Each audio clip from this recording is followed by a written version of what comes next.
안녕하세요 여러분, 재즈 음악 추천과 뮤지션을 소개하는 베이시스트 최강문의 재즈노트입니다. 그녀의 어머니는 백인 가정의 하녀이자 미혼모로 겨우 14살 때 그녀를 출산하여 돌보지 않았습니다. 한창 어리광을 부려도 사랑받을 나이에 남의 집 허드렛 일을 했죠. 이웃집 남자에게 성폭행을 당해 보호감호를 받았고 사창가의 잔일을 하며 살았습니다. 그리고 매춘을 하는 어머니를 따라 성매매에 몰려졌습니다. 이 모든 불행은 그녀가 태어난 지 고작 14살 밖에 되지 않았죠. 오늘은 재즈 3대 디바 중 하나로 재즈 역사상 최고의 가수로 불리우는 재즈 보컬리스트 빌리 할러데이입니다.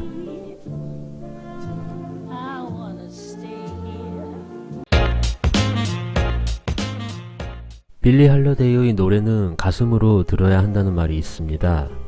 그만큼 그녀가 부르는 노래는 잔잔하면서도 깊은 설득력, 특유의 호흡과 음색이 때로는 우울해지기도 하지만 그녀의 인생이 녹아들어 있기에 따뜻한 위로가 되기도 합니다. 그녀는 매춘을 한 죄로 체포되어 일을 그만두고 백인 가정의 하녀로 다시 시작했지만 당시 경제 대공황으로 인해 다른 일을 찾아봐야만 했죠. 나이트클럽에서 댄서를 모집 공고를 보고 오디션에 참가. 경험이 없던 빌리는 탈락하였습니다. 하지만 노래 재능을 인정받고 이때부터 그녀의 재즈 보컬 인생이 시작되었죠.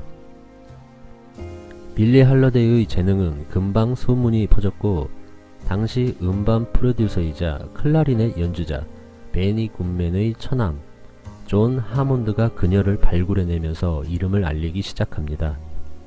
존 하몬드의 소개로 당대 최고의 베니 굿맨 빅밴드와 생애 첫 앨범을 내게 되면서 18살의 빌리 할러데이는 처음으로 자신의 이름을 알리게 됩니다.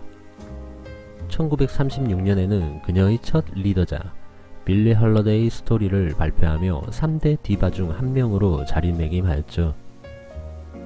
이후 레스터 영, 듀크 웰링턴 등 당대 최고의 재즈 뮤지션들과 협연하며 최고의 여성 재즈 보컬리스트로서 삶을 이어가나 했지만 그 영광은 오직 무대 위에서 뿐이었습니다.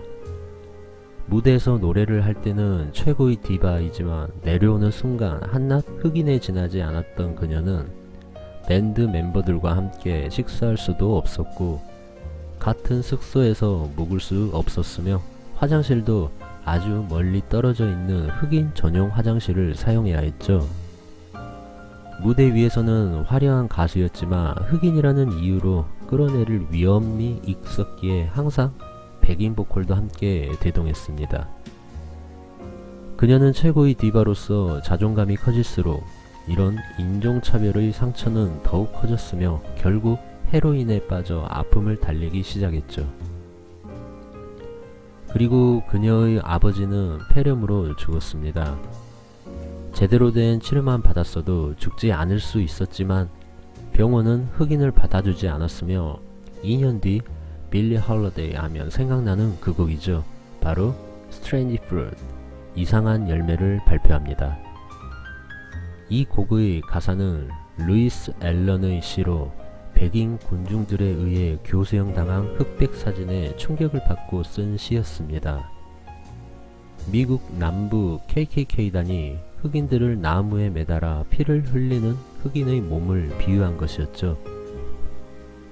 그녀의 곡은 당시 참담한 흑인 인권의 실상을 알리는 상징적인 노래가 되었으며 이후 1999년 타임지는 20세기 최우수 곡으로 선정했습니다.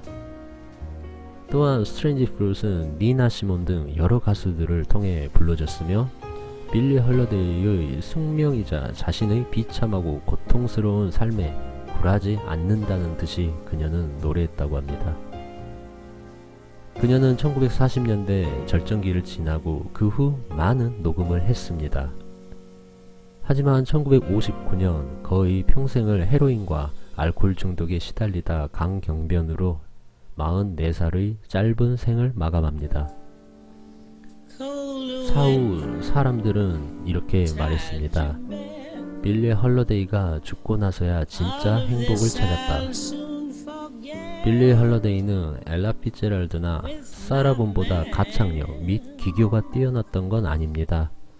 음역대 역시 그리 높지 않았는데요. 하지만 이렇게 슬픈 목소리로 노래를 부른 가수는 없었죠. 그녀의 삶과 인생 자체가 목소리이자 재즈이기 때문은 아닐까요? 지금까지 시청해주셔서 고맙습니다. 구독도 한 번씩 부탁드리면서 다음 이 시간에 유익한 뮤지션 및 앨범 이야기로 다시 돌아오겠습니다. 감사합니다.